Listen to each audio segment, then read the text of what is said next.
जय श्री कृष्ण। राधे राधे। आप सभी भक्तों के दिन शुभ और मंगलमय हो। राधे कृष्ण की असीम कृपा आप सभी भक्तों पर सदा सर्वदा बनी रहे। उनके दिव्य आशीर्वाद से आपका जीवन प्रेम, शांति और भक्ति से भर जाए। आइए भक्ति भाव से आज की कथा का शुभ आरंभ करते हैं।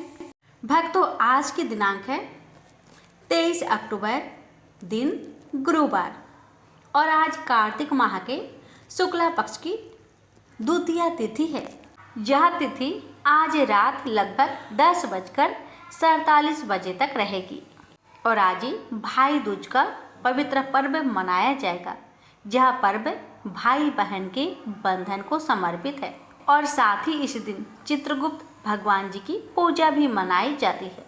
तो आज की इस वीडियो में आप सभी श्रवण करेंगे आज के दिन की सभी कथाएं एक साथ और कार्तिक महात्म्य की आज की कथा। प्रेम से बोलिए जय श्री गणेश। कथा की शुरुआत करते हैं गणेश जी भगवान जी की कथा के साथ। एक गांव था जिसमें एक सेठ जी अपने परिवार के साथ रहते थे। सेठ जी का गांव के पास के ही शहर में बड़ा व्यापार था। सेठ जी गणेश जी की पूजा श्रद्धा एवं विश्वास से करते थे, जिससे सेठ जी के घर में अन्न धन के भंडार सदैव ही भरे रहते थे। उनके जीवन में किसी भी प्रकार की कोई कमी नहीं थी। नित्य प्रतिदिन नियम अनुसार रोज वो नदी पर नहाने जाते और आकर गणेश जी का पूजन करते, उन्हें भोग लगाते और फिर स्वयं भोजन करते थे। यह बात सेठानी जी को अच्छी नहीं लगती थी। वो धार्मिक नहीं थी और ईश्वर में इतना विश्वास नहीं रखती थी। एक बार सेठानी जी ने सोचा कि यह इतना गणेश जी को मानते हैं, गणेश जी की पूजा करते हैं, इससे होता क्या है। आज तो देखती हूँ वो कैसे गणेश जी की पूजा करते हैं। अगले दिन जब सेठ जी नदी पर नहाने जाते हैं तो सेठानी जी गणेश जी की मूर्ति को उठाकर मूर्ति को कपड़े से ढककर बगीचे में जमीन में दबा देती है। जब सेठ जी नदी पर से नहाकर घर आते हैं और देखते हैं कि गणेश जी की मूर्ति तो मंदिर में नहीं है, तो वो सेठानी से पूछते हैं, गणेश जी की मूर्ति मंदिर में नहीं है, कहाँ गई? तो सेठानी जी बोलती है, मुझे नहीं मालूम, मूर्ति को घर में बहुत ढूंढाते हैं। उस दिन क्योंकि वो गणेश जी को भोग नहीं लगा पाए, इसके लिए सेठ जी ने अन्न जल का भी त्याग कर दिया और गणेश जी से प्रार्थना करने लगे, हे प्रभु, लगता है आप मुझसे रुष्ट हो गए हो और कहीं चले गए हो। आप अपनी कृपा दृष्टि मुझ पर बरसाइए। ये प्रभु, मुझे दर्शन दीजिए। सेठ जी ने मन ही मन सोचा कि आपसे जब तक आप मुझे मिल नहीं जाते, मुझे दर्शन नहीं दे देते, तब तक मैं अन्न जल का त्याग करता हूँ। उस दिन पूरा निकल गया। रात्रि में सेठ जी की भक्ति से प्रसन्न होकर गणेश जी भगवान ने सपने में गणेश जी भगवान एक छोटे से चूहे के साथ खेल रहे होते हैं और चूहे को खाने को लड्डू देते हैं। चूहा लड्डू लेकर बगीचे में जाता है और जमीन को खोदता है और लड्डू वहीं डाल देता है। अचानक सेठ जी की नींद खुल जाती है। सेठ जी बगीचे में जाते हैं और वहीं खोदते हैं जहां उन्होंने सपने में देखा था, और वहीं से उनको थोड़ी सी जमीन खोदने पर कपड़े में लिपटे हुए गणेश जी की मूर्ति मिलती है। सेठ जी गणेश जी की मूर्ति की पूजा करके उनको यथास्थान स्थापित करते हैं और सेठानी के पूछने पर सारा वृत्तांत उन्हें सच सच बताते हैं। बात जानकर सेठानी जी को आश्चर्य होता है और सेठानी जी मन ही मन श्रद्धा एवं विश्वास से गणेश जी भगवान की भक्त बन जाती है और सेठ जी से कहती है कि मुझसे बड़ा भारी अपराध हो गया है। अब हम दोनों पति पत्नी प्रेम सहित गणेश जी भगवान की आराधना करेंगे एवं उनकी पूजा में कभी कोई कमी नहीं आने देंगे।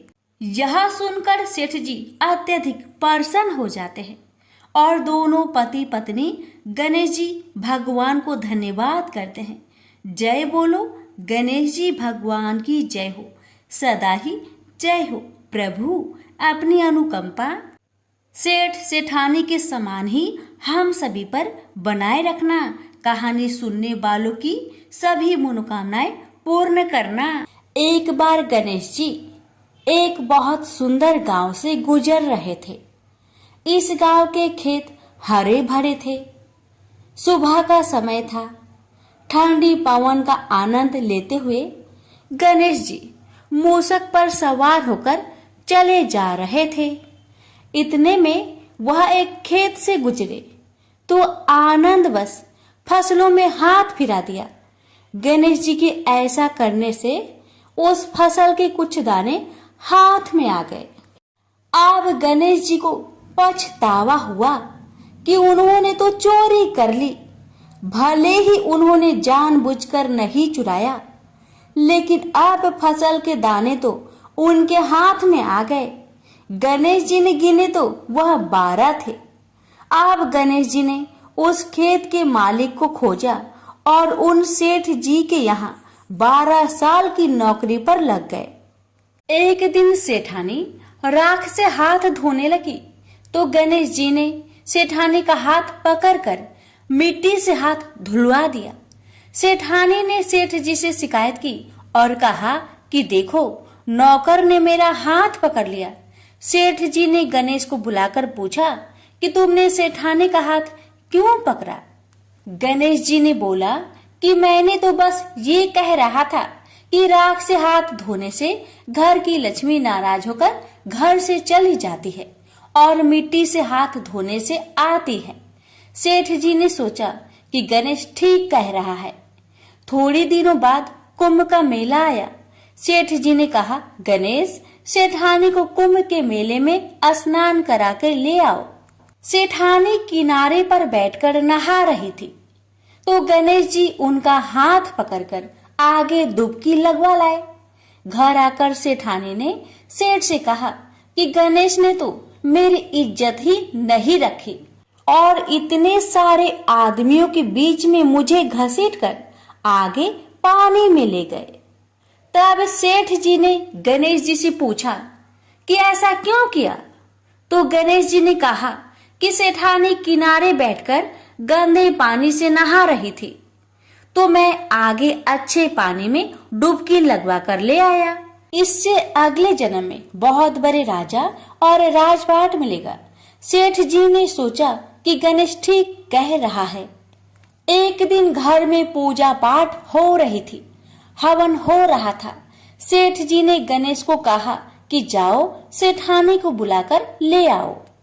गणेश सेठानी को बुलाने गए तो सेठानी काली चुनरी ओढ़कर चलने लगी तो गणेश जी ने काली चुनरी फाड़ दी और कहा कि लाल चुनरी ओढ़ के चलो। सेठानी नाराज होकर सो गई। सेठ जी ने आकर पूछा क्या बात है तो सेठानी बोली कि गणेश ने मेरी चुनरी फाड़ दी। सेठ जी ने गणेश को बुलाकर बहुत डांटा तो गणेश जी ने कहा, पूजा पाठ में काला वस्त्र नहीं पहनते हैं, इसलिए मैंने लाल वस्त्र के लिए कहा। काला वस्त्र पहनने से कोई भी शुभ काम सफल नहीं होता है। फिर सेठ जी ने सोचा कि गणेश है तो समझदार। एक दिन सेठ जी पूजा करने लगे तो पंडित जी ने बोला कि वो गणेश जी की मूर्ति लाना भूल गए, अब क्या करें? तो गणेश जी ने बोला कि मेरी कोई मूर्ति बनाकर विराजमान कर लो, आपके सारे काम सफल हो जाएंगे। यह बात सुनकर सेठ जी को भी बहुत गुस्सा आया और वे बोले कि तुम तो अब तक सेठानी से ही मजाक करते थे, मेरे से भी करने लगे। तो गणेश जी ने कहा, मैं मजाक नहीं कर रहा हूँ, मैं सच बात कह रहा हूँ। इतने में ही गणेश जी ने गणेश जी का रूप धारण कर लिया और सेठ और सेठानी ने ही गणेश जी की पूजा की। पूजा खत्म होते ही गणेश जी अंतर ध्यान हो गए। सेठ सेठानी को बहुत धोखा हुआ और उन्होंने कहा कि हमारे पास तो गणेश जी रहते थे और हमने उनसे इतना काम करवाया। तो गणेश जी ने सपने में आकर सेठ जी को कहा कि आपके खेत में से मैंने 12 अनाज के दाने तोड़ लिए थे।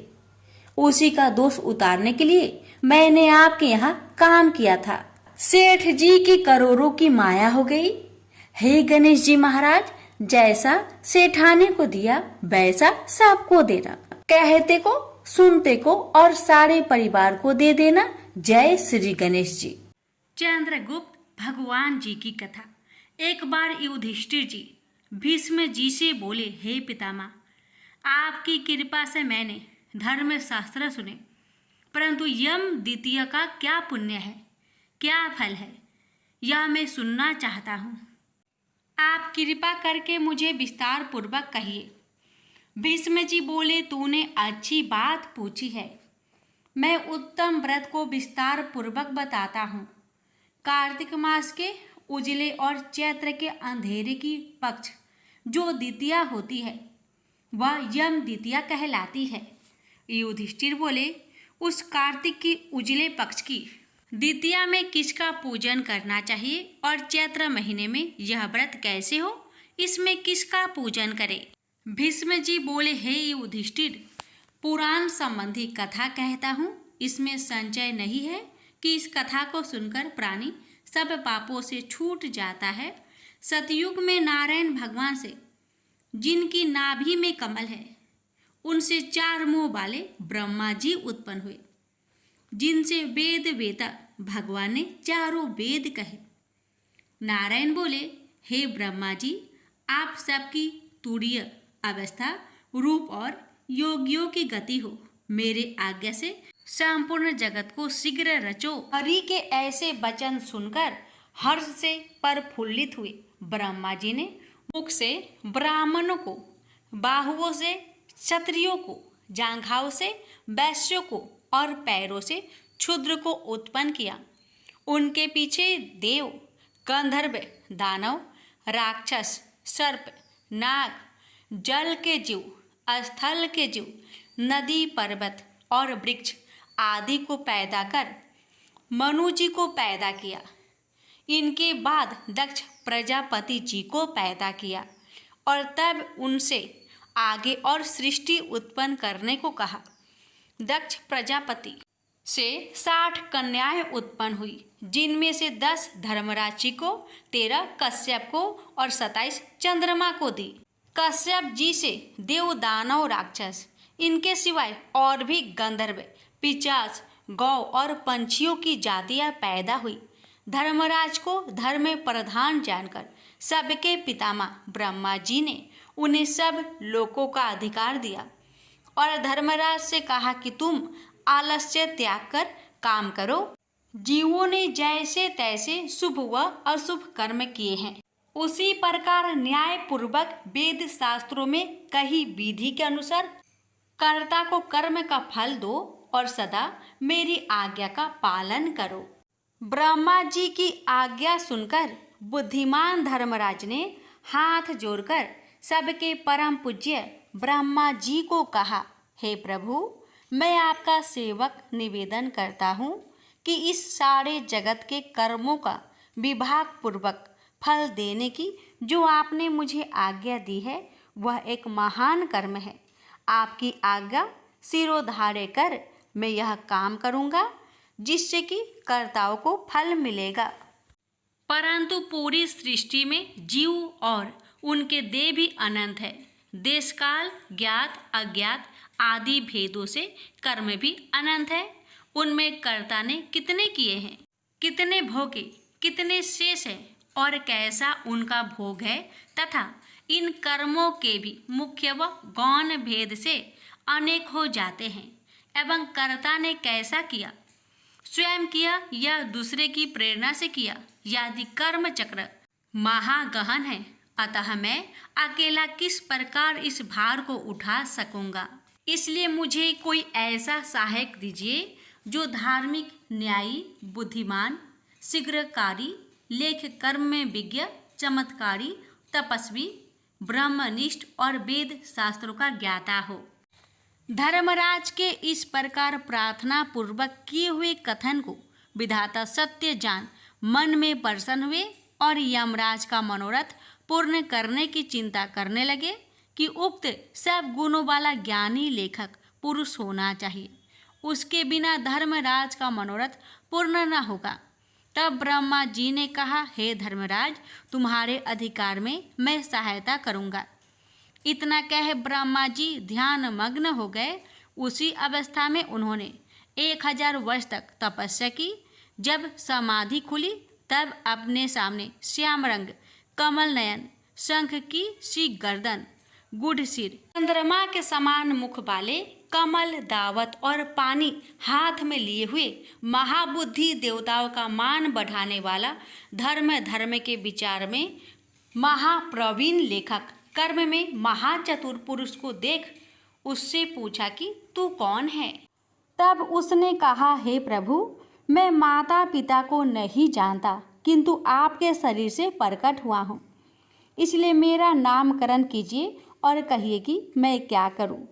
ब्रह्मा जी ने उस पुरुष के वचन सुन अपने हृदय से उत्पन्न हुए उस पुरुष को हंसकर कहा, तू मेरी काया से प्रकट हुआ है, इससे मेरी काया में तुम्हारी स्थिति है, इसलिए तुम्हारा नाम कस्त चित्रगुप्त है। धर्मराज के पूर्व में प्राणियों को शुभाशुभ कर्म लिखने में उसका तू सखा बने, इसलिए तेरी उत्पत्ति हुई है। ब्रह्मा जी ने चित्रगुप्त से यह कहकर धर्मराज से कहा, हे धर्मराज, यह उत्तम लेखक तुझको मैंने दिया है, जो संसार में सब कर्म सूत्र की मर्यादा पालने के लिए है। इतना कहकर ब्रह्मा जी अंतर्ध्यान हो गए। फिर वह पुरुष चित्रगुप्त कोटि नगर को जाकर चंड प्रचंड ज्वालामुखी काली जी की पूजन में लग गया। उपवास कर उसने भक्ति के साथ चंडिका जी की भावना मन में की। उनसे उत्तमता से चित्त लगाकर ज्वालामुखी देवी का जप और स्रोतों से भजन, पूजन और उपासना इस प्रकार की, हे जगत को धारण करने वाली, तुमको नमस्कार है। हे महादेवी, तुमको नमस्कार है।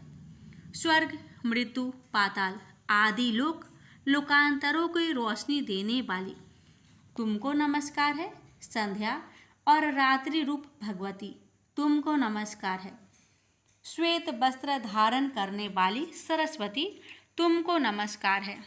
सत, रज, तमोगुण रूप देव गणों को कांति देने वाले देवी, हिमाचल पर्वत पर स्थापित आदि शक्ति चंडी देवी, तुमको नमस्कार है।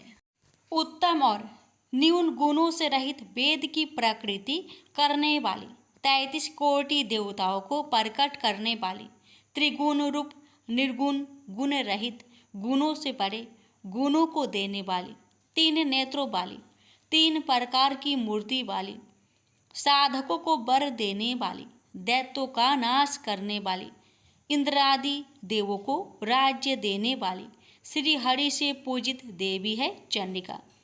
आप इंद्र आदि देवों को जैसे वरदान देती है, वैसे ही मुझको वरदान दीजिए। मैंने लोगों के अधिकार के लिए आपकी स्तुति की है, इसमें संचय नहीं है। ऐसी स्तुति सुन देवी ने चित्रगुप्त जी को वर दिया। देवी जी बोली, हे चित्रगुप्त, तूने मेरा आराधना पूजन किया, इससे मैंने आज तुमको वर दिया कि तू परोपकार में कुशल, अपने अधिकार में सदा स्थिर और असंख्य वर्षों की आयु वाला होगा। यह वर देकर दुर्गा देवी जी अंतर्ध्यान हो गई। उसके बाद चित्रगुप्त धर्मराज के साथ उनके स्थान पर गए और वे आराधना करने योग्य अपने आसन पर स्थित हुए। उसी समय ऋषियों में उत्तम ऋषि सुशर्मा, जिसको संतान की चाहना थी, ब्रह्मा जी का आराधना किया। तब ब्रह्मा जी ने प्रसन्नता से उसकी इरावती नाम की कन्या को पाकर चित्रगुप्त के साथ उसका विवाह किया। उस कन्या से चित्रगुप्त के 8 पुत्र उत्पन्न हुए, जिनके नाम ये है: चारु, सुचारु, चित्र, मतिमान, हिमवान, चित्रचारु, अरुण और अथवा अतीन्द्रिय। दूसरी जो मनु की कन्या दक्षिणा चित्रगुप्त से विवाह की गई। उसके 4 पुत्र हुए, उनके भी नाम सुनो: भानु, विभानु, विश्वभानु और वीर्यवान। चित्रगुप्त के ये 12 पुत्र विख्यात हुए और पृथ्वी तल पर विचरे। उनमें से 4 मथुरा जी को गए और वहां रहने से मथुरा हुए। हे राजन, सुचारु गौर बंगले को गए, इससे वे गौर हुए। चित्रभट नदी के पास के नगर को गए, इससे वे भटना नागर कहलाए। श्रीनिवास नगर में भानु बसे, इससे वे श्रीवास्तव कहलाए। हिमबान अम्बा दुर्गा जी की आराधना कर अम्बा नगर में ठहरे, इससे वे अम्बष्ट कहलाए। सखसेन नगर में अपनी भार्या के साथ मतिमान गए, इससे वे सूर्य ध्वज कहलाए। और अनेक स्थानों में बसे अनेक जाति कहलाए। उस समय पृथ्वी पर एक राजा जिसका नाम सौदास था, सौराष्ट्र नगर में उत्पन्न हुआ। वह महापापी, पराया धन चुराने वाला, पराई स्त्रियों में आसक्त, महाअभाग्नि, चुगलखोर और पाप कर्म करने वाला था। हे राजन, जन्म से लेकर सारी आयु प्रत्न उसने कुछ भी धर्म नहीं किया। किसी समय वह राजा अपनी सेना लेकर उस वन में, जहाँ उसने निरंतर व्रत करते हुए एक ब्राह्मण को देखा, वह ब्राह्मण चित्रगुप्त और यमराज जी का पूजन कर रहा था। यम द्वितीया का दिन था। राजा ने पूछा, महाराज आप क्या कर रहे हैं? ब्राह्मण ने यम द्वितीया व्रत कह सुनाया। यह सुनकर राजा ने वही उसी दिन कार्तिक के महीने में शुक्ल पक्ष की द्वितीया को धूप तथा दीप आदि सामग्री से चित्रगुप्त जी के साथ धर्मराज जी का पूजन किया। व्रत करके उसके बाद वह अपने घर में आया। कुछ दिन पीछे उसके मन को विस्मरण हुआ और वह व्रत भूल गया। याद आने पर उसने फिर से व्रत किया। समय उपरांत काल संयोग से वह राजा सौदास मर गया। यमदूतों ने उसे ढिंढता से बांधकर यमराज जी के पास पहुंचाया। यमराज जी ने उस घबराते हुए मन वाले राजा को अपने दूतों से पिटते हुए देखा तो चित्रगुप्त जी से पूछा कि इस राजा ने क्या कर्म किया। उस समय धर्मराज जी का वचन सुन चित्रगुप्त जी बोले, इसने बहुत ही दुष्कर्म किए हैं, परंतु देव योग से एक व्रत किया है जो कार्तिक के शुक्ल पक्ष में यम द्वितीया होती है। उस दिन आपका और मेरा गंध, चंदन, फूल आदि सामग्री से एक बार भोजन के नियम से और रात्रि में जागने से पूजन किया। हे देव, हे महाराज, इस कारण से यह राजा नरक में डालने योग्य नहीं है। चित्रगुप्त जी के ऐसा कहने से धर्मराज जी ने उसे छुड़ा दिया और वह इस यम द्वितीया के व्रत के प्रभाव से उत्तम गति को प्राप्त हुआ। ऐसा सुनकर राजा युधिष्ठिर भीष्म से बोले, हे पितामह, इस व्रत में मनुष्य को धर्मराज और चित्रगुप्त जी का पूजन कैसे करना चाहिए, सो मुझसे कहिए। भीष्म जी बोले, यम द्वितीया के विधान को सुनो। एक पवित्र स्थान पर धर्मराज और चित्रगुप्त जी की मूर्ति बनाए और उनकी पूजा की कल्पना करे। वहां उन दोनों की प्रतिष्ठा कर 16 प्रकार व 5 प्रकार की सामग्री से श्रद्धा भक्ति युक्त नाना प्रकार के पकवानों, लड्डुओं, फल फूल, पान तथा दक्षिणा आदि सामग्रियों से धर्मराज जी और चित्रगुप्त जी का पूजन करना चाहिए। पीछे बारंबार नमस्कार करें। भैया दूज की कथा। एक बुढ़िया माई थी, उसके 7 बेटे और एक बेटी थी। बेटे की शादी हो चुकी थी।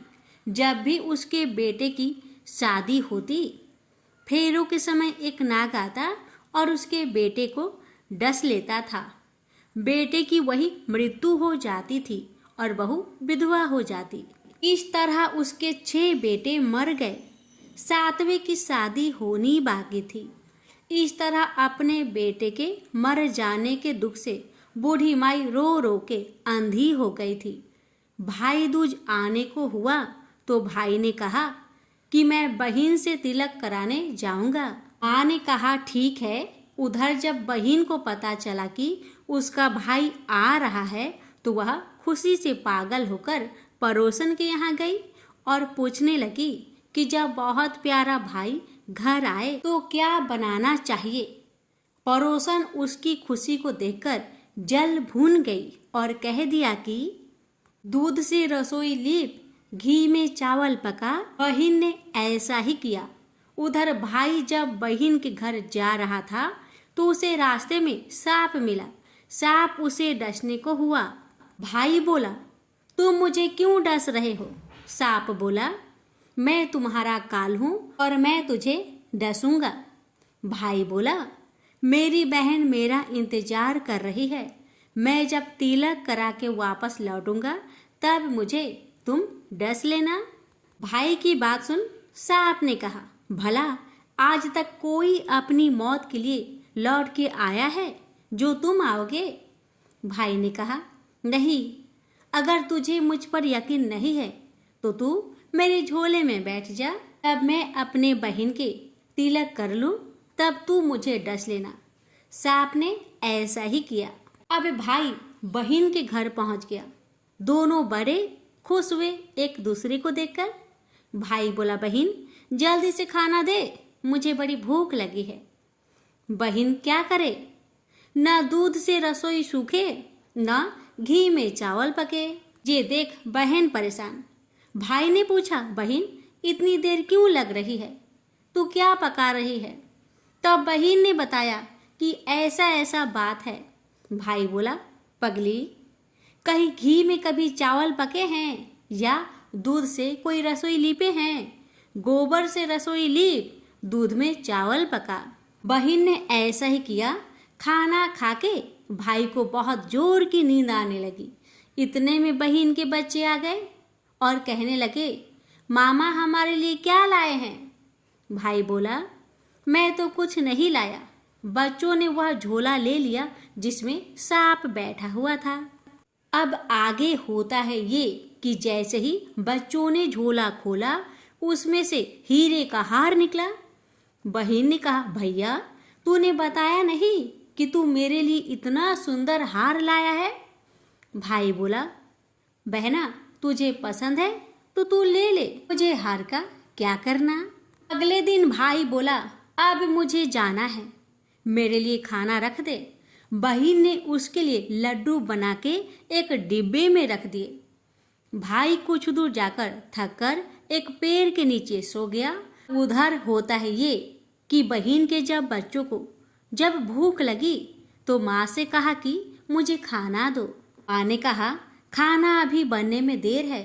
तो बच्चे बोले कि मामा के लिए जो रखा था वही दे दो। तो वह बोली कि लड्डू बनाने के लिए बाजरा पीसा था, वह वहीं पड़ा है, चक्की में जाकर खा लो। बच्चे ने देखा कि चक्की में तो सांप की हड्डियां पड़ी है। ये देखकर बच्चे अपने माँ को आकर बताए तो वह पागल सी हो गई। भाई के पीछे भागी। रास्ते भर लोगों से पूछती कि किसी ने मेरा गैल बाटोई देखा, किसी ने मेरा बाबरा सा भाई देखा। तब एक ने बताया कि कोई लेटा तो है पेड़ के नीचे, देख ले कहीं वही तो तेरा भाई नहीं। बेचारी बहन भागी भागी पेड़ के नीचे पहुंची, अपने भाई को नींद से उठाई और कहने लगी, भैया भैया ये तूने मेरे लड्डू तो नहीं खाए? भाई बोला, ये ले तेरे लड्डू, नहीं खाए मैंने, ले दे के लड्डू ही तो दिए थे, उसके पीछे पीछे भी तुम यहाँ आ गई। बहन बोली, नहीं भाई तू झूठ बोल रहा है, जरूर तूने खाया है, अब तो मैं तेरे साथ चलूँगी। भाई बोला, तू ना मान रही है तो चल फिर। चलते चलते बहन को प्यास लगती है। वह भाई को कहती है कि मुझे पानी पीना है। भाई बोला, अब मैं यहाँ तेरे लिए पानी कहाँ से लाऊं? देख दूर कहीं चील उड़ रही है, चली जा, वहाँ शायद तुझे पानी मिल जाए। तब बहन वहाँ गई और पानी पीकर जब लौट रही थी तो उसने रास्ते में देखा कि एक जगह जमीन में 6 सिलाई गढ़ी है और एक बिना गढ़े रखी हुई थी। उसने एक बुढ़िया से पूछा कि ये सिलाई कैसी है। उस बुढ़िया ने बताया कि एक बुढ़िया है, उसके 7 बेटे थे, 6 बेटे तो शादी के मंडप में ही मर चुके हैं, तो उनके नाम की ये सिलाई जमीन में गड़ी है। अभी 7वें की शादी होनी बाकी है। जब उसकी शादी होगी तो वह भी मंडप में ही मर जाएगा। तब यह सातवीं शिला भी जमीन में गिर जाएगी। यह सुनकर बहन समझ गई ये शिलाएं किसी और की नहीं बल्कि उसके भाइयों के नाम की है। उसने उस बुढ़िया से अपने सातवें भाई को बचाने का उपाय पूछा। बुढ़िया ने उसे बतला दिया कि वह अपने सातवें भाई को कैसे बचा सकती है। सब जानकर वह वहां से अपने बाल खुले करके पागलों की तरह अपने भाई को गालियां देती हुई चली। भाई के पास आकर बोली, तू तो जलेगा, कूटेगा, मरेगा। भाई उसके ऐसे व्यवहार को देखकर चौंक गया और उसे कुछ समझ नहीं आया। इसी तरह दोनों भाई बहन माँ के घर पहुँच गए। थोड़े समय के बाद भाई के लिए सगाई आने लगी।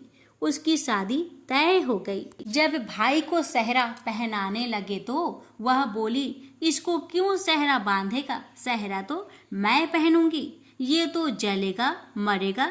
सब लोगों ने परेशान होकर सेहरा बहन को दे दिया। बहन ने देखा उसमें कलंगी की जगह सांप का बच्चा था। बहन ने उसे निकाल के फेंक दिया। अब जब भाई घोड़ी चढ़ने लगा तो बहन फिर बोली, ये घोड़ी पर क्यों चढ़ेगा? घोड़ी पर तो मैं बैठूंगी, ये तो जलेगा, मरेगा। इसकी लाश को चील कौवे खाएंगे। सब लोग बहुत परेशान। सबने उसे घोड़ी पर चढ़ने दिया। अब जब बारात चलने को हुई तब बहन बोली, ये क्यों दरवाजे से निकलेगा? ये तो पीछे के रास्ते से जाएगा। दरवाजे से तो मैं निकलूंगी। जब वह दरवाजे के नीचे से जा रही थी तो दरवाजा अचानक गिरने लगा। बहन ने एक ईंट उठाकर अपनी चुनरी में रख ली। दरवाजा वहीं की वहीं रुक गया। सब लोगों को बड़ा अचंभा हुआ। रास्ते में एक जगह बारात रुकी तो भाई को पीपल के पेड़ के नीचे खड़ा कर दिया। बहन कहने लगी, ये क्यों छाव में खड़ा होगा? ये तो धूप में खड़ा होगा। छाव में तो मैं खड़ी होगी। ऐसे ही वह पेड़ के नीचे खड़ी हुई। पेड़ गिरने लगा। बहन ने एक पत्ता तोड़कर अपनी चुनरी में रख लिया। पेड़ वहीं के वहीं रुक गया। अब तो सबको विश्वास हो गया कि ये बावली कोई जादू टोना सीख कर आई है जो बार बार अपने भाई की रक्षा कर रही है। ऐसे करते करते फेरों का समय आ गया। जब दुल्हन आई तो उसने दुल्हन के कान में कहा, अब तक तो मैंने तेरे पति को बचा लिया, अब तू ही अपने पति को और साथ ही अपने मरे हुए जेठों को बचा सकती है। फेरों के समय एक नाग आया। वो जैसे ही दूल्हे को डसने को हुआ, दुल्हन ने उसे एक लोटे में भर के ऊपर से प्लेट से बंद कर दिया। थोड़ी देर बाद नागिन लहर लहर करती आई। दुल्हन से बोली, तू मेरा पति छोड़। दुल्हन बोली, पहले तू मेरा पति छोड़। नागिन ने कहा, ठीक है, मैंने तेरा पति छोड़ा। दुल्हन बोली, ऐसा नहीं, पहले 3 बार बोल। नागिन ने 3 बार बोला। फिर बोली कि अब मेरे पति को छोड़। दुल्हन बोली, एक मेरे पति से क्या होगा? हंसने बोलने के लिए जेठ भी तो होना चाहिए। एक जेठ को भी छोड़। नागिन ने जेठ के भी प्राण छोड़ दिए। फिर दुल्हन ने कहा, एक जेठ से लड़ाई हो गई तो एक और जेठ को छोड़। और इसके बाद बोली कि अगर वो विदेश चला गया तो तीसरा जेठ को भी छोड़। इस तरह एक एक करके दुल्हन ने अपने 6 जेठ को जीवित करा लिए। घर रो रो के बुढ़िया का बुरा हाल था कि अब तो मेरा 7वां बेटा भी बाकी बेटों की तरह मर जाएगा। गांव वालों ने उसे बताया कि उसके 7 बेटा और बहुएं आ रही हैं। तो बुढ़िया बोली, अगर यह बात सच हो तो मेरी आंखों की रोशनी वापस आ जाए और ऐसा सीने से दूध की धार बहने लगे। ऐसा ही हुआ। अपने सारे बहू बेटों को देखकर वह बहुत खुश हुई। बोली, ये सब तो मेरी बाबली का किया है। कहाँ है मेरी बेटी? सब बहन को ढूंढने लगे। देखा तो वह भूसे की कोठरी में सो रही थी। जब उसे पता चला कि उसका भाई सही सलामत है तो वह अपने घर को चली। उसके पीछे पीछे सारी लक्ष्मी भी जाने लगी। बुढ़िया ने कहा, बेटी पीछे मुड़ के तो देख, तू सारी लक्ष्मी ले जाएगी तो तेरे भाई भाभी क्या खाएंगे? अब बहन ने पीछे मुड़कर देखा और कहा, जो माँ ने अपने हाथों से दिया वह मेरे साथ चल, बाद बाकी का भाई भाभी के पास रहे। इस तरह एक बहन ने अपनी भाई की रक्षा की। हे भगवान, जिस तरह आपने उस भाई की रक्षा की, वैसे ही आपकी कथा को सुनने वाले, कहने वाले, हुक्कार भरने वाले सभी की बहनों की भाई की रक्षा करना। अब सुनेंगे कार्तिक महात्म्य की आज की कथा। तब राजा पृथु ने पूछा, हे देवऋषि, इसके पश्चात युद्ध में क्या हुआ तथा वह दैत्य कैसे मारा गया? कृपा करके उस कथा को मुझसे कहिए। नारद जी ने कहा कि जब गिरिजा वहां से अदृश्य हो गई और गंधर्वी माया भी विलीन हो गई, तब भगवान वृषभध्वज चैतन्य हो गए। उन्होंने लौकिकता व्यक्त करते हुए बड़ा क्रोध किया। फिर भगवान शंकर जलंधर से युद्ध करने लगे। जलंधर शंकर के बाणों को काटने लगा, परंतु जब काट ना सका तो उसने माया की पार्वती बनाकर अपने रथ से बांध ली, जो विलाप कर रही थी। तब अपनी प्रिया पार्वती को इस तरह कष्ट में पड़ा देखकर शंकर जी लौकिक लीला दिखाते हुए संसारिक जनों की तरह व्याकुल हो गए और उन्होंने अग्निपुंज की तरह भयंकर रौद्र रूप धारण किया। उनके रौद्र रूप को देखकर कोई भी दैत्य उनके सामने खड़ा होने में समर्थ ना हो सका। यहाँ तक कि शुंभ निशुंभ भी युद्ध में स्थित होने को समर्थ ना हो सके। जलंधर की सारी माया क्षण भर में नष्ट हो गई। युद्ध में चारों ओर हाहाकार होने लगा। शिव जी ने उन भागते शुंभ निशुंभ को शाप देकर बड़ा धिक्कारा और कहा, तुम दोनों बड़े दुष्ट हो, तुमने मेरा बड़ा अपराध किया है। तुम पार्वती को मारते थे और अब युद्ध से भागते हो। भागते को मारना पाप है, इसलिए अब मैं तुम्हें नहीं मारूंगा, परंतु गौरी तुम्हें अवश्य मारेगी। शिव जी के ऐसा कहने पर समुद्रपुत्र जलंधर क्रोध में अग्नि के समान प्रज्वलित हो गया और उसने शिव जी पर घोर बाणों की वर्षा करके धरती पर अंधकार फैला दिया। तब उस दैत्य की ऐसी चेष्टा देखकर शंकर जी बड़े ही क्रोधित हुए तथा उन्होंने अपने बनाए हुए सुदर्शन चक्र को चलाकर उसका सिर काट लिया। एक प्रचंड शब्द के साथ उसका सिर धरती पर गिर पड़ा और भयंकर हाहाकार होने लगा। अंजल पर्वत के समान उसके शरीर के दो खंड हो गए। उसके रुधिर से संग्राम भूमि व्याप्त हो गई, सारी धरती विहल हो गई। शिव जी की आज्ञा से उसका रक्त और मांस महासौरव में जाकर रक्त का कुंड हो गया तथा उसके शरीर का तेज निकलकर शंकर जी के शरीर में वैसे ही प्रवेश कर गया जैसे कि वृंदा का तेज गौरी जी के शरीर में प्रवेश हुआ था। जलंधर को मरा हुआ देखकर देवता और गंधर्व सब प्रसन्न हो गए। अब ब्रह्मा आदि देवताओं ने नतमस्तक होकर शंकर जी की बड़ी स्तुति की और बोले, हे प्रभु, आप प्रकृति से परे पर ब्रह्मा और परमेश्वर है। आप निर्गुण निर्विकार व सबके ईश्वर होकर भी नित्य अनेक प्रकार के कर्मों को करते हैं।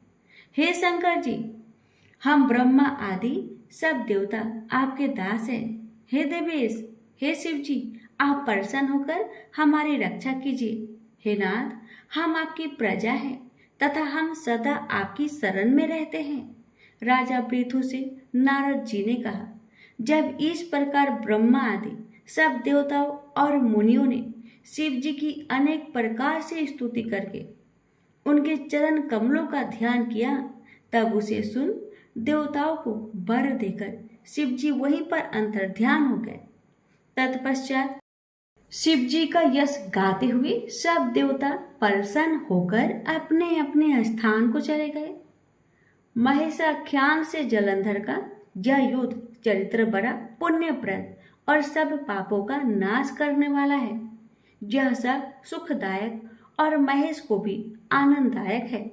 जो इन दोनों आख्यानों को पढ़ेगा और सुनेगा वह सुखों को भोगकर अंत में अमर पद को पाएगा। प्रेम से बोलिए ओम नमः शिवाय। हर हर महादेव। लक्ष्मीपति विष्णु भगवान की जय। जय तुलसी महारानी। श्रीमद् भागवत गीता पाठ 17वां अध्याय। महात्म्य सहित।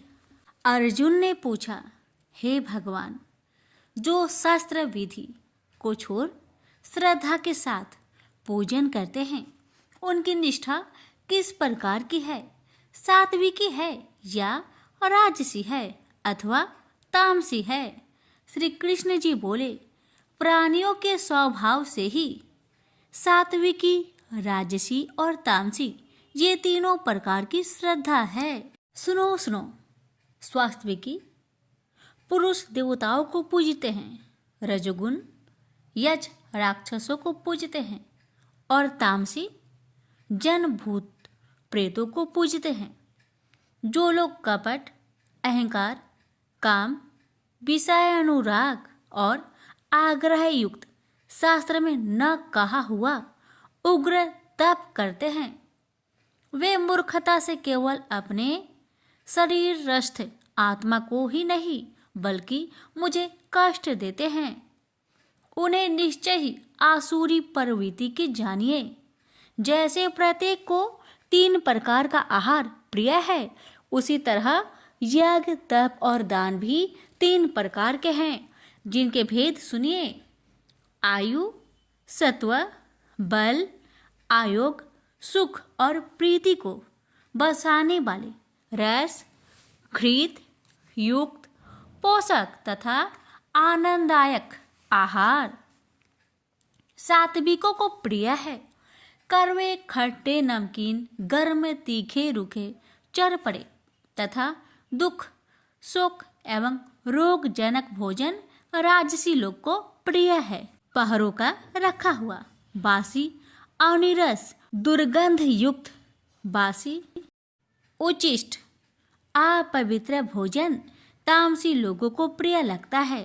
यज्ञ करना ही है ऐसा मन को दृढ़ करके फल की इच्छा बिना विधि पूर्वक जो यज्ञ किया जाता है सात्विक है। फल की कामना से और लोक दिखावे के लिए जो यज्ञ किया जाता है उसे राजसी मानो। शास्त्र की विधि से हीन अन्न दान, मंत्रहीन तथा बिना श्रद्धा के किया हुआ यज्ञ तामसी कहलाता है। देवता, द्विज, गुरु तथा विद्वान इनका पूजन, पवित्रता, ब्रह्मचार्य तथा अहिंसा का आचरण करना शारीरिक तप है। जिस वाक्य से किसी का दिल न दुखे, सत्य, प्रिय, हितकारी भाषण, स्वाध्याय का अभ्यास वाचिक तप है। मन की प्रसन्नता, चित्त की शांति, आत्मा निग्रह तथा निष्कपट रहना यह मानसिक तप है। यह तीनों प्रकार के तप यदि श्रद्धा से फल की इच्छा त्याग कर और योग युक्त होकर किए जाए तो सात्विकी तप कहलाता है। जो अनित्य और क्षमा तप राजस है। जो दुराग्रह से आत्मा को कष्ट देकर वह दूसरे के नाश के लिए किया जाए उसे तामस कहते हैं। जो फल की इच्छा त्याग उत्तम बुद्धि से उत्तम स्थान में सत्य पात्र के बदले कोई वस्तु लेने की इच्छा बिना दिया जाता है उसे सात्विक दान कहते हैं। जो दान प्रत्युपकार एवं किसी फल की इच्छा से कलेश पूर्वक किया जाता है उसे राक्षस दान कहते हैं। ओम तत्व और सत्य ये तीनों ब्रह्म के नाम हैं। इन्हीं से आदिकाल में वेद और ब्राह्मण है। इसी से ज्ञानी पुरुष यज्ञ, दान तथा तप आदि क्रियाएं ओमकार उच्चारण सद्भाव एवं साधु भाव से किया जाता है तथा मंगलादिक विवादिक कर्म में भी जो सत कहते हैं और ईश्वर प्राप्ति के अर्थ कर्म है ये भी सत कहलाते हैं। पार्थ, श्रद्धा से रहित दान, तप तथा अन्य जो कर्म किए जाते हैं वह असत कहलाते हैं। वह न इस लोक में और न परलोक में ही हितकारी है। प्रेम से बोलिए श्री कृष्ण भगवान की जय। आप श्रवण करेंगे 17वें अध्याय का महात्म्य। श्री नारायण जी बोले, मंडलिक नामक देश में दुशासन नाम का राजा था। एक राजा किसी और देश का था। उन्होंने आपस में शर्त रखी कि हाथी लड़ाए और जिसका हाथी जीते सो अमुक धन लेगा। तब दूसरे राजा का हाथी जीता, दुशासन का हारा। कुछ ही दिन पीछे वह हाथी मर गया। तब राजा को बड़ी चिंता हुई कि एक तो द्रव गया, दूसरा हाथी मरा, तीसरा लोगों की हंसी, इससे निंदा हुई। उसी चिंता में राजा मर गया। अब यमदूत पकड़कर धर्मराज के पास ले गए। धर्मराज ने कहा, यह हाथी के मुंह से मरा है, अतः इसे हाथी की योनि दो। हे लक्ष्मी। राजा दुशासन सिंघल द्वीप में जाकर हाथी हुआ। वहां पर राजा के बहुत हाथी थे, 3 में ही वह भी था। उसे पिछले जन्म की याद भी मन में बारंबार यही बात कुदेरती कि मैं पिछले जन्म में राजा था, अब हाथी हुआ हूँ। बहुत रुदन करे, खाना पीना कुछ नहीं खाता। इतने में एक साधु आए और उन्होंने राजा को एक श्लोक सुनाया। राजा बड़ा प्रसन्न हुआ और कहा, हे संत जी, कुछ मांगो। उसने कहा, और सब कुछ मेरे पास है, किंतु एक हाथी नहीं है। राजा ने यह सुनकर वह हाथी दे दिया। ब्राह्मण उसे अपने घर ले आया, हाथी को दाना दिया। वह नहीं खाता, पानी भी नहीं पीता। रुदन कर मन में सोचे कि कोई ऐसा हो जो मुझे इस योनि से छुटकारा दिलाए। तब उस साधु ने महावत को बुलाकर पूछा कि इस हाथी को क्या दुख है, इस कारण से यह कुछ खाता पीता नहीं। महावत ने देखकर कहा, कुछ रोग तो नहीं है। तब साधु ने राजा से कहा, हाथी खाता पीता कुछ नहीं, खरा खरा रुदन करता है। यह सुनकर राजा स्वयं देखने को आया। राजा ने भले युग वैद्य महावत बुलवाए और उनको हाथी दिखाया। उन्होंने देखकर कहा, हे राजन, इसको कोई मानसिक दुख है, देह का कोई दुख नहीं। तब राजा ने कहा, हे हाथी, तू ही बोलकर कहे, तुझे क्या दुख है। परमेश्वर की शक्ति से मनुष्य की भाषा में हाथी ने कहा, हे राजन, तू बड़ा धर्मज्ञ है और यह ब्रीफ भी बड़ी बुद्धिमान है। इसके घर कान वही खाए जो बड़ा धर्मात्मा हो, मुझे क्यों मिले। तब साधु ने कहा, हे राजा, अपनी हाथी फेर लो। राजा ने कहा, दान दिया हुआ हाथी नहीं फेरता, यह हाथी मरे चाहे जिए। तब हाथी बोला, हे संत, तुम मत घबरा, तेरे घर में कोई गीता का पोथी हो तो मुझे 17वें अध्याय का पाठ सुना दे। तब उस साधु ने ऐसा ही किया। हे लक्ष्मी, 17वें अध्याय का पाठ सुनते ही तत्काल हाथी की देह छूटी, देवदेही पाई तथा स्वर्ग से विमान आया। उस पर चढ़कर राजा के सामने खड़ा हुआ और राजा की स्तुति की। तू धन्य है, तेरी कृपा से मैं इस अधम देश से छूटा हूँ। नारायण ने कहा, लक्ष्मी, यह 17वें अध्याय का महात्म्य है। प्रेम से बोलिए लक्ष्मी नारायण की जय। श्री राम भरत का मिलन की कथा। पिछले अध्याय में आप सभी ने सुना था, निषाद राज भरत के समीप बैठे श्री राम का गुणगान कर रहे थे। रात भर यही आनंद रहा। आगे की कथा। प्रातः काल होने पर निषाद राज के आदेश पर अनेक नाव घाट पर लगा दी गई। 4 घड़ी में सभी लोग गंगा के दूसरे तट पर आ गए। फिर निषाद राज को साथ लेकर सभी उस ओर चल पड़े जिधर राम गए थे। मार्ग में पवित्र त्रिवेणी पड़ी और सबने संगम में स्नान किया। परम पावनी त्रिधारा के तट पर भरत ने यज्ञ कर ब्राह्मणों को दान दिया और आशीर्वाद मांगा कि प्रभु राम उन पर प्रसन्न हो और उनका मनोरथ पूरा करने की कृपा करे। ब्राह्मणों ने भरत की राम भक्ति की प्रशंसा की और कहा कि भरत का राम के प्रति प्रेम पवित्र और सच्चा है। वहां से भरत सबको साथ लेकर भारद्वाज मुनि के आश्रम में पहुंचे। भरत संकोच में थे कि मुनिवर जब सारा वृत्तांत जानेंगे तो क्या सोचेंगे, परंतु भारद्वाज मुनि सब जानते थे। वे भरत का संकोच दूर करके विधाता द्वारा निर्धारित कर्तव्य का उदाहरण देते हैं। उन्होंने बताया कि माता कैकेयी का इसमें कोई दोष नहीं है और देवों के प्रेरणा से देवी सरस्वती ने ही उनकी मति फेर दी थी। यह सुनकर भरत का विषाद मिट गया। माता के प्रति जो दुर्भाव था वह दूर हो गए थे। अब वे स्वयं को शांत अनुभव कर रहे थे। भारद्वाज मुनि ने सबको यथोचित सत्कार किया। प्रातः काल होने पर स्नान आदि से निवृत्त होकर भरत ने मुनिवर से आज्ञा मांगी। अब वे चित्रकूट की ओर चल पड़े, जहां भगवान राम, लक्ष्मण व सीता जी सहित कुटी बनाकर निवास कर रहे थे। अयोध्यापति त्रिभुवन के स्वामी आज पर्णकुटी में निवास कर रहे थे। भारत के हृदय में शीघ्र दर्शन की लालसा थी। निषाद राज का हाथ थामे वे बड़े उत्साह से पैदल ही चले जा रहे थे। प्रकृति अनुकूल हो गई थी। बादलों ने छाया कर दी थी। शीतल मंद समीर बह रही थी। मन में उत्साह था। देवराज इंद्र चिंतित हो उठे। भरत का प्रेम इतना निश्चल और दृढ़ था कि इंद्र शंकाशील हो गए कि कहीं राम उनके स्नेह बंधन में बंधकर वापस ना चल पड़े। फिर तो बना बनाया काम बिगड़ ही गया। समझो, इंद्र ने अपनी शंका देवगुरु बृहस्पति के सामने रखी और उनसे कोई उपाय या छल करने की विनती की। भरत प्रेम का समुद्र थे और श्री राम संकोची।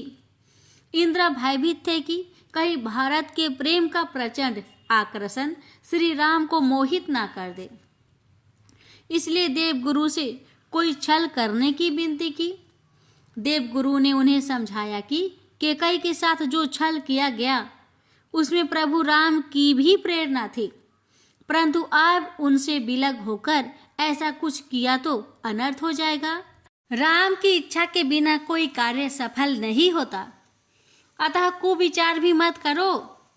राम सर्वज्ञ, सर्वव्यापी और सर्वहितकारी हैं। वे देव उद्देश्य हेतु सबको संतुष्ट करेंगे। इंद्र का संदेह मिट गया। इधर तीर्थराज में स्नान करके भरत आदि सभी अयोध्यावासी चित्रकूट की ओर चले।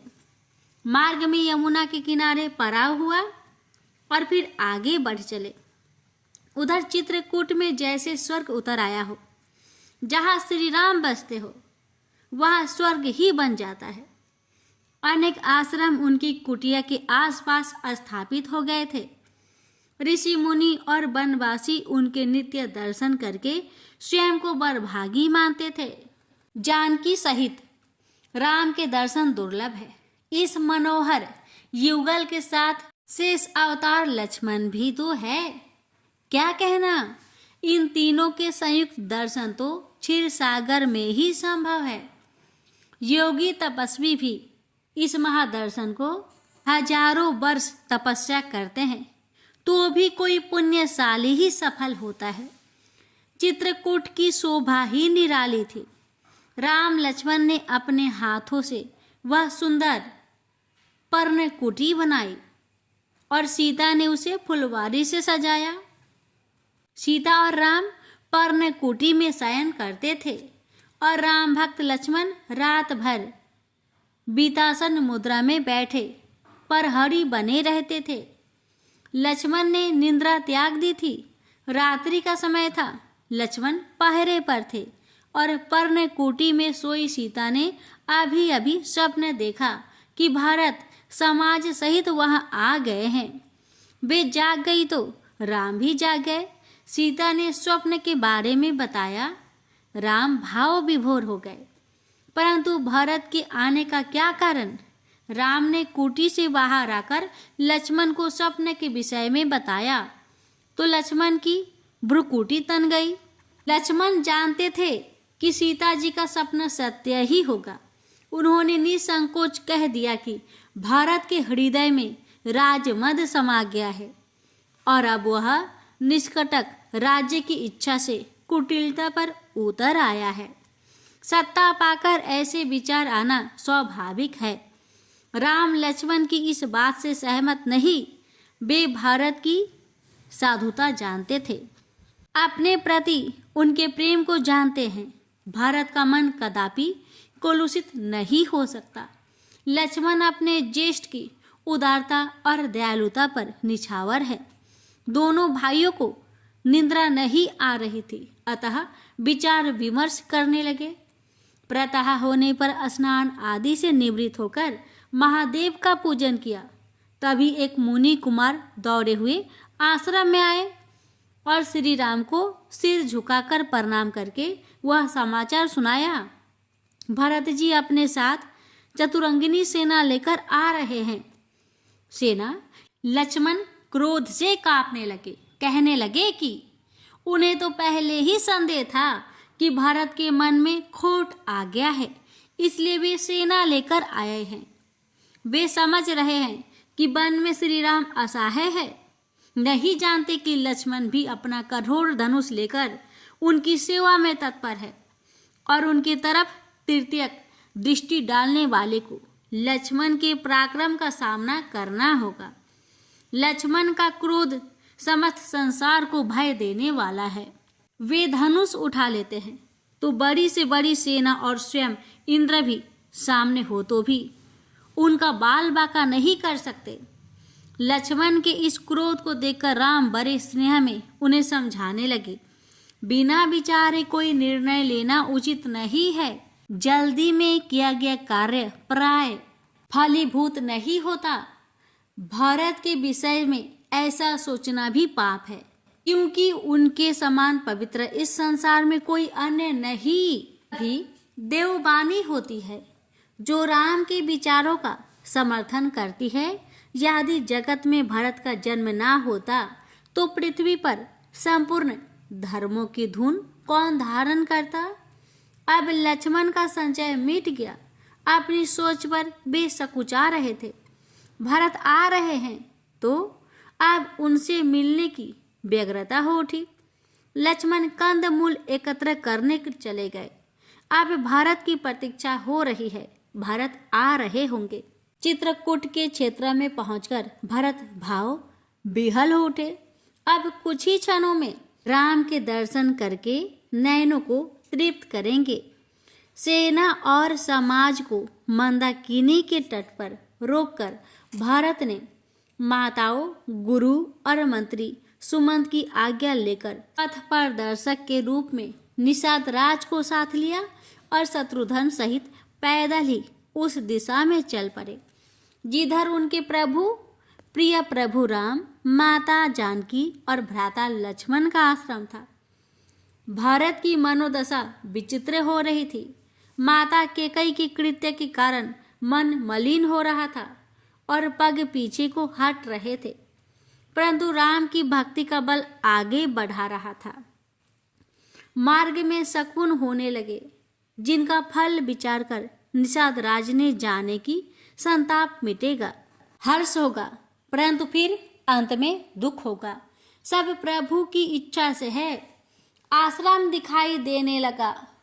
निषाद राज वहां प्राय आता जाता रहा था। चित्रकूट पर्वत की शोभा बड़ी मनोहर है। राम के प्रभाव से तो वह और भी स्वर्गिक हो रहा था। प्रभु का आश्रम देव नदी के तट पर विशाल वट वृक्ष के शीतल छाया में स्थित था। भांति भांति के पुष्पों से सजी वाटिकाओं से सुगंध वातावरण में तैर रही थी। भरत समीप होते जा रहे थे और हृदय प्रेम के आवेग से छलका जा रहा था। प्रभु के पावन आश्रम में प्रवेश करते ही हृदय के सब संताप मिट गए। भरत के नेत्र एकटक हो गए और पलकें झपकना भूल गई। लक्ष्मण जी सामने पीठ किए खड़े थे, सिर पर जटा, कमर में बलकल और उसी में तूनीर तथा कंधे पर धनुष है। वे परहरी की मुद्रा में खड़े थे। अंदर यज्ञ हो रहा था। श्री राम माता जानकी सहित वेदी में आहुति दे रहे थे और साधुगण मंत्र उच्चारण कर रहे थे। प्रभु दर्शन करके भारत के नेत्र से अश्रुधारा बहने लगी और सभी शोक दूर हो गए। भरत का आर्ध स्वर सुनकर लक्ष्मण ने उनके प्रेम को पहचान लिया। उन्होंने श्री राम से कहा, नाथ, भरत जी प्रणाम कर रहे हैं। राम अधीर हो गए और ऐसे खड़े हुए मानो भरत के ओझल हो जाने का भय हो। धनुष बाण इधर से उधर गिर गए। यह विह्वलता अद्भुत है। राम ने दौड़कर उन्हें हृदय से लगा लिया और दोनों के नेत्रों से जलधारा बहने लगी। राम भरत का यह मिलाप देखकर देवता हर्षित हो रहे थे। दोनों और किसी प्रकार का संचय नहीं रहा। निष्पाप, निर्मल और पवित्र मन से यह मिलन हो रहा था। राम की आंखों से अश्रुधारा बह रही थी और देवताओं की धुंधकुती बढ़ती जा रही थी। इधर लक्ष्मण और शत्रुघ्न का भावपूर्ण मिलन हो रहा था। संत समाज प्रसन्नचित था। यह मिलन कई मायनों में अद्भुत था।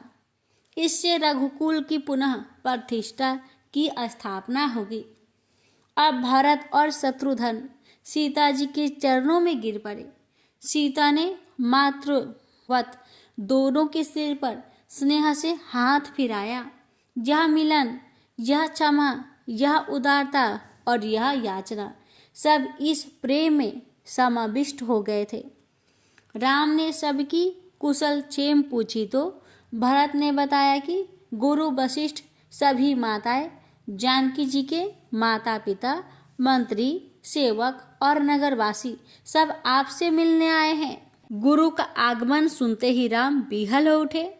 उन्होंने शत्रुघ्न को सीता जी की सेवा में छोड़ा और स्वयं लक्ष्मण सहित भारत और निषाद के साथ नदी तट की ओर चल दिए।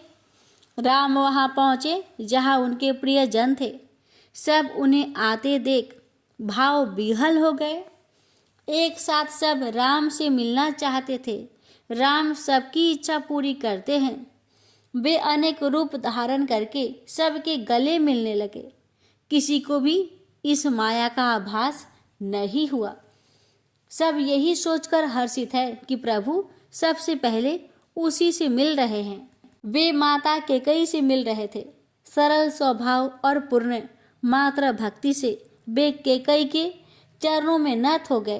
कैकेयी कुछ सकुचा रही थी क्योंकि उन्हें अपने कृत्य का स्मरण हो आया था।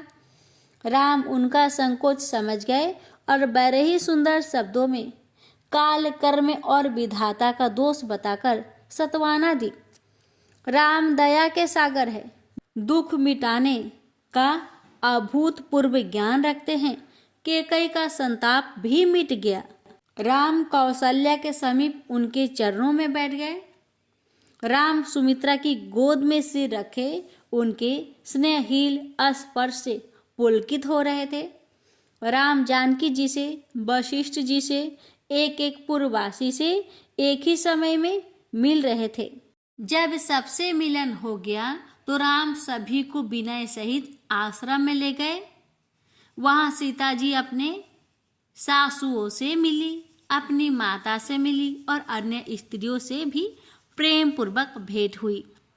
सुनैना अपनी पुत्री को तपस्विनी के भेष में देखकर कुछ उदास हो गई थी, परंतु सीता के मुख पर आनंद चमक रहा था। इससे उन्हें संतुष्ट हुआ।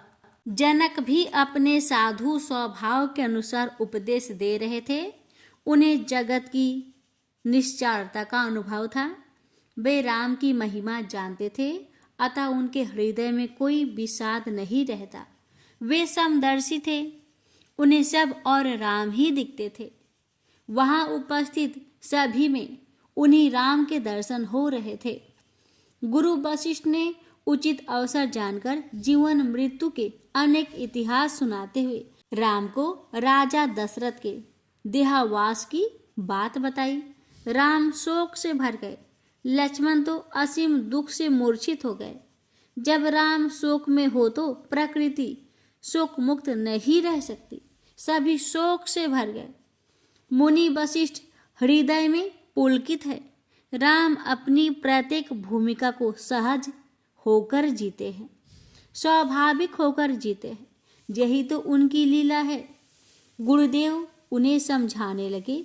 पिता की मृत्यु पर शोकाग्रस्त राम को समझाते हुए वशिष्ठ जी सकुचा रहे हैं, क्योंकि जानते हैं कि किसे समझा रहे हैं। जीवन मृत्यु जिनकी प्रेरणा से गति करते हैं वही सरसते हैं और वही विनष्ट करते हैं। यह तो गुरुदेव लोक व्यवहार का पालन कर रहे थे और राम भी उसी धारा में बह रहे थे। गुरुजी ने उन्हें मंदाकिनी में स्नान कराया और राजा की स्मृति में उनकी आत्मा की शांति हेतु उनके हाथों से हवन करवाया। उस दिन राम ने निर्जल व्रत रखा। गुरुदेव जैसे निर्देश करते रहे, राम उनका पालन करते रहे। पिता की आत्मा के शांति के लिए सभी संस्कार में मन योग से कर रहे थे।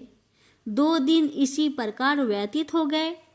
राम ने देखा कि वैसे तो सभी प्रसन्न हैं, परंतु वन के स्वाभाविक कष्ट तो सभी को व्याप्त रहे होंगे।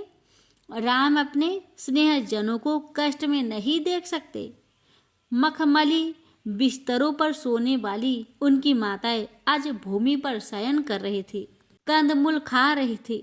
अतः राम ने गुरुदेव से प्रार्थना की कि आप सभी लोग अयोध्या पधारे, क्योंकि अयोध्या इस समय सूनी है और यहाँ वनों के बीच सबको असुविधा भी होती है।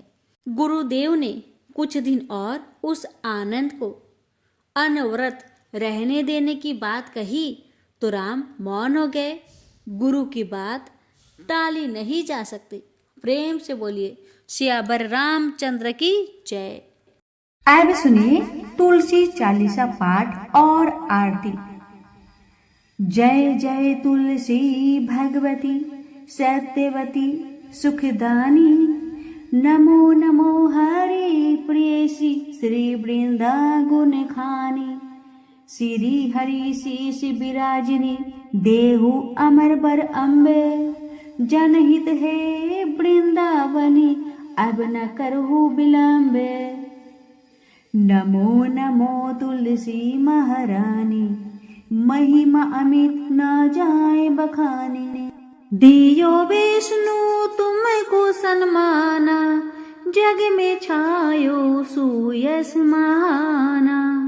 विष्णु प्रिया जय जय दी भवानी, ती हो लोक की हो सुखी खानी।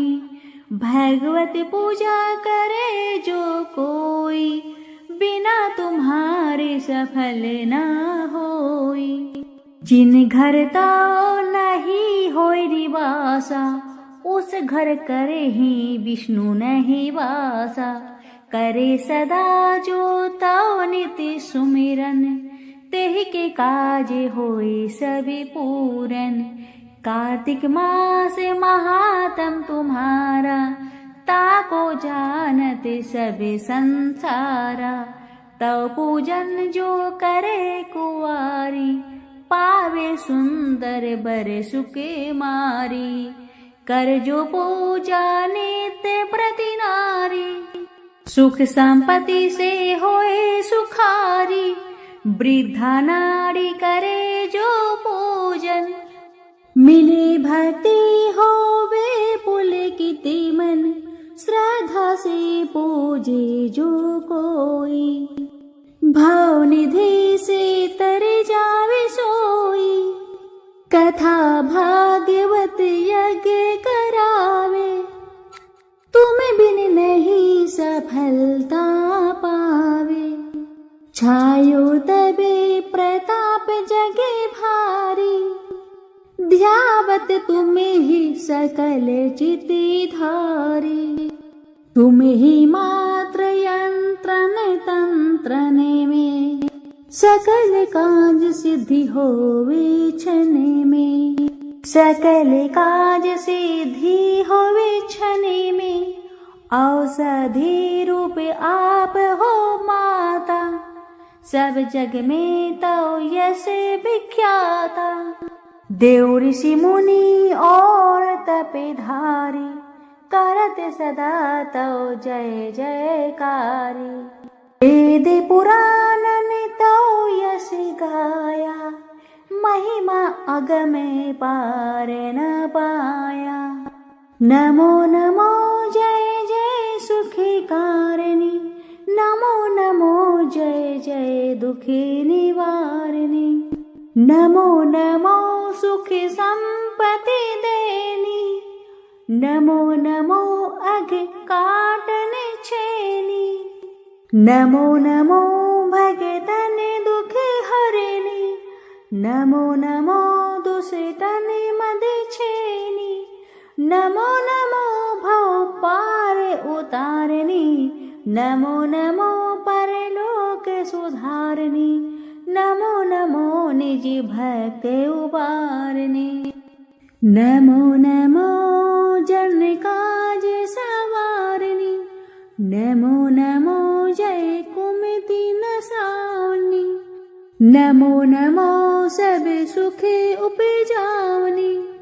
जयति जयति जय तुलसी माई, ध्याओ तुमको शीस नवाई। निज जन जनी मोहि अपनाओ, बिगड़े कारज आप बनाओ। करो विनय में मात तुम्हारी, पूरन आशा करहु हमारी। शरण चरण कर जोरी मनाओ, निस दिन तेरे ही गुण में गाऊं। करहु मात अब मोह पर दाया, निर्मल होई सकल मम काया। मांगो मात यहाँ पर आप दीजे, सकल मनोरथ पूरन कीजे। जानू नाही कुछ नेम आचारा, क्षम हो मात अपराध हमारा। 12 मास करे जो पूजा, तासम जग में और न दूजा। प्रथम ही गंगा जल मंगावे, फिर सुंदर स्नान करावे। चंदन आछत पुष्प चढ़ावे, धूप दीप नैवेद्य लगावे। करे आचमन गंगा जल से, ध्यान करे हृदय निर्मल से। पाठ करे फिर 40 की, स्तुति करे माते तुलसा की। जह विधि पूजा करे हमेशा, ताके तने नहीं रहे कलेशा। करे मास कार्तिक का साधन, शोभे नीत पवित्र सिद्ध हुई जाहि। है यह कथा महासुखदाई, पढ़े सुने सो भव तर जाई। जह श्री तुलसी चालीसा, पाठ करे जो कोई। गोविंद सो फल पावही, जो मन की इच्छा हो। अब सुनिए तुलसी माता की आरती।